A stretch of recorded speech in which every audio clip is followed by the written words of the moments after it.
मंगेश महाधुमेर, राज्य संपर्क प्रमुख, महाराष्ट्र राज्य शिक्षक संघटना।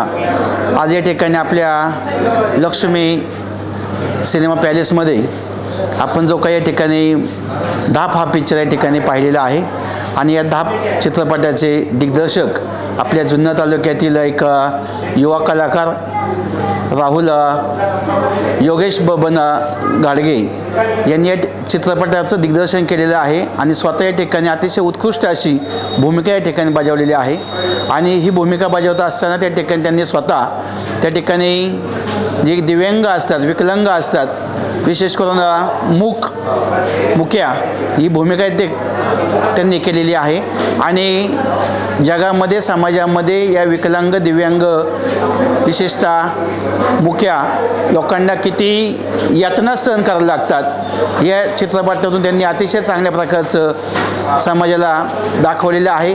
त्याचबरोबर या चित्रपटाची जी काही संपूर्ण शूटिंग आहे ती विशेष करून आपल्या पुणे जिल्ह्यातील रांजणी गाव असेल, निमगाव सावा असेल, गडाची वाडी असेल, खोडद परिसर असेल, त्याचबरोबर आपल्या पुणे जिल्ह्यातील मार्केट यार्ड, गुलटेकडी या ठिकाणची भूमिका असेल, त्याचबरोबर शनिवारवाडाचा परिसर असेल, हा सगळा परिसर या ठिकाणी आपण पाहत असताना निश्चितपणे आपला जिल्हा असेल किंवा आपल्या तालुक्यातील एक युवक चांगल्या प्रकारची भूमिका या ठिकाणी बजावत असताना पाहायला मिळते।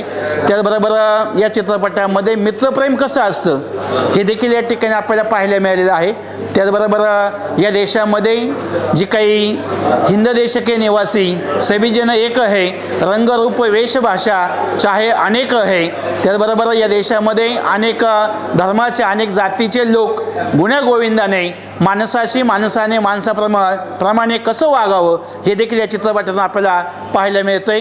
असे अनेक संदेश या चित्रपटाच्या माध्यमातून निश्चितपणे आपल्याला पाहायला मिळालेले आहेत आणि एक प्रकारे अतिशय चांगल्या प्रकारचं मानवतेचं दर्शन, माणुसकीचं दर्शन देखील या चित्रपटातून आपल्याला पाहायला मिळालेलं आहे। निश्चितपणे जे काही आपल्या तालुक्यातील युवा कलाकार योगेश बबन गाडगे यांना या पुढचा भावी काळ अतिशय चांगल्या प्रकारचा आहे अशा प्रकारच्या शुभेच्छा या निमित्ताने मी व्यक्त करतो आणि पुनश्च एकदा त्यांचं मनापासून अभिनंदन करतो। थांबतो। धन्यवाद।